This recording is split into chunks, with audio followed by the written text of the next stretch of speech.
Alright, so now for the next hand, which is a no limit 5,000 hand, where under the gun opens to 150, middle position and cutoff fold. The button 3-bets to 450 with queen jack suited. The blinds fold, under the gun 4-bets to 1,000, and then hero calls 550 more. Okay, so starting off with pre-flop, I highly doubt this is going to be a theoretically reasonable way to play the hand.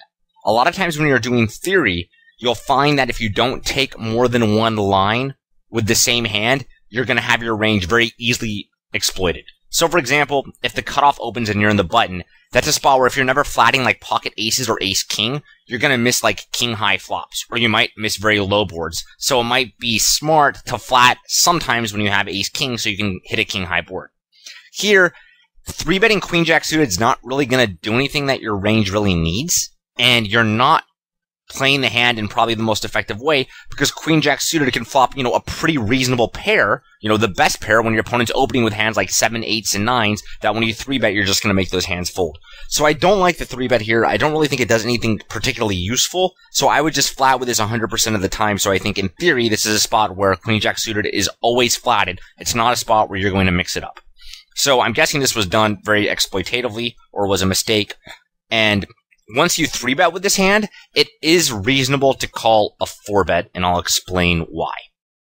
So, when under the gun opens, he has a non-polarized range. He's only opening the best hands he can have, and he folds everything worse. One of the only times in poker where someone's not polarized is when they open pre-flop.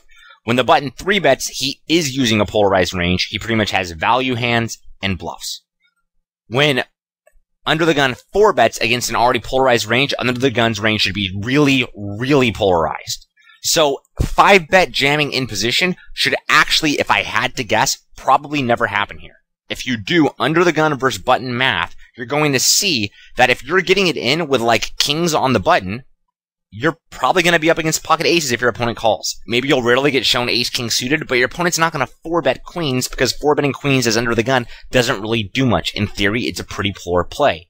Likewise, if I have pocket kings on the button and I 5-bet jam, it's not really very effective if I'm only getting called by my opponent when he has aces and kings, because I have kings, so he can't. So my opponent's either bluffing, he's either 4-bet bluffing pre-flop, and kings aren't really afraid to slow play, or we're going to get shown aces. So I don't think the button should have a 5-betting range here at all. If the button was 3-betting aces, he should slow play it, because the opponent's very likely bluffing, and if he was 3-betting kings, he doesn't want to 5-bet jam into a range of aces and kings that call. So because of that, we're going to have to call a little bit wider. We're going to have to mathematically defend against enough 4-bets that our opponent can't 4-bet any 2 cards, and he's going to get to see some flops. So since we have a hand that's probably, in theory, too strong to have 3-bet bluffed, it's going to be a flat against the 4-bet.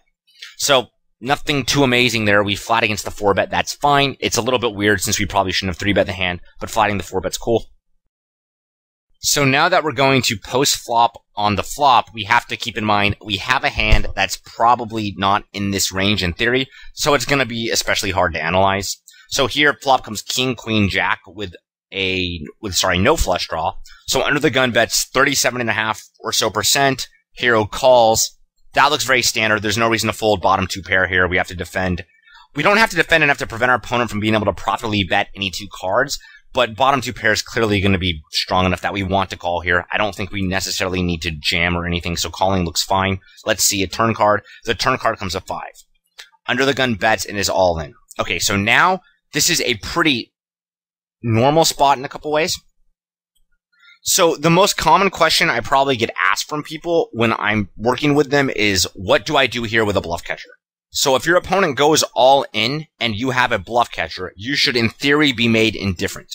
If your opponent goes all in and you have a hand that can beat some of his value hands, then it should be a profitable call, because not only do you beat all his bluffs, you're actually beating or splitting with a chunk of his value hands.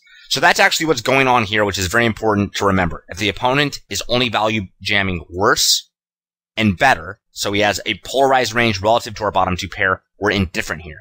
If he's ever value jamming worse, like ace, king, or aces, then our call is profitable here.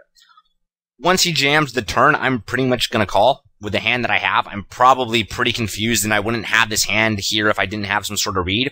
But, in theory, I don't know if our opponent should ever be jamming aces here. My guess is he shouldn't be, but we should at least be more or less indifferent. And to top it off, we're once in a while just going to get a freebie when the opponent has aces or ace-king. So once again, hard to analyze because we shouldn't have this hand in our range in theory. But if we get here, I'm going to call it.